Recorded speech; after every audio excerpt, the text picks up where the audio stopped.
ভাৰতীয় জনতা পাৰ্টিৰ দিলীপ শইকীয়া ডাঙৰীয়া সভাপতি নিযুক্ত হোৱাৰ পিছত এইখন প্ৰথম কাৰ্যনিৰ্বাহক সভা তেখেতৰ আৰু এই কাৰ্যনিৰ্বাহক সভাত অসমৰ বিভিন্ন প্ৰান্তত আমাৰ কাৰ্যনিৰ্বাহক প্ৰায় 900 প্ৰতিনিধি ইয়াত আছে। ইয়াত মন্ত্ৰীসকল আছে, বিধায়কসকল আছে, এক্স এমপিসকল আছে আৰু দলৰ জ্যেষ্ঠ পুৰণা কাৰ্যকৰ্তা কিছু ইয়াত দলৰ বিভিন্ন দায়িত্বত লৈ ইয়ালৈ আহিছে।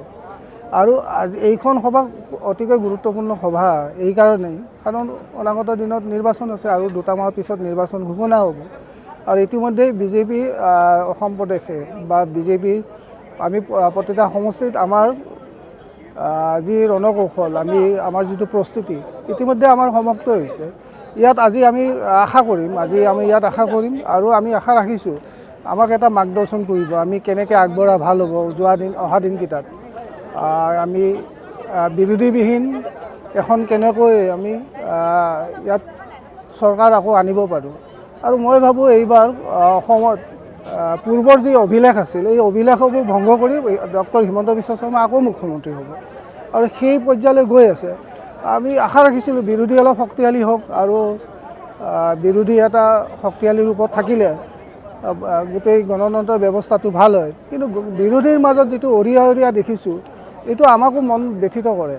তেখেতসকলে নিশ্চিতভাৱে ভালকৈ লগ হৈ গণতন্ত্ৰ সবল কৰক আৰু সংগঠনত গুৰুত্ব দিয়ক।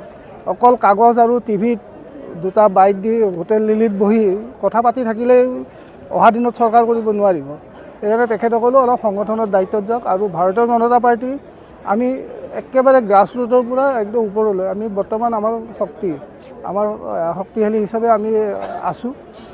আজিৰ সভাও আমাক উৎসাহিত কৰিব যিহেতুকে আমাৰ নৱনিযুক্ত কাৰ্যকৰী সভাপতি ডাঙৰীয়াও আছে। তেখেতৰ প্ৰথমবাৰৰ কাৰণে আমি মাৰ্গদৰ্শন পাম আৰু বৈজয়ন্তী পাণ্ডা ডাঙৰীয়া যোৱাবাৰ 21 চনত তেখেতে আমাৰ অসম প্ৰদেশৰ প্ৰভাৰী আছিলে আৰু তেখেতৰ নেতৃত্বত আমি 21ৰ ৰিজাল্ট আমি ভাল হৈছে।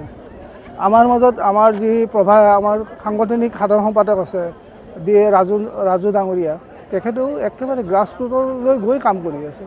হৰিশ ত্ৰিবেদী আমাৰ যি প্ৰভাৰী তেখেতেও দেখিছোঁ এক ব্যতিক্ৰমী প্ৰভাৰী।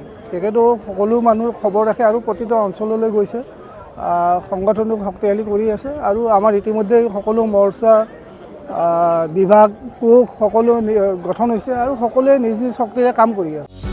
যিকোনো খবৰৰ বাবে যোগাযোগ কৰক আমাৰ এই নম্বৰত 9181 307 221।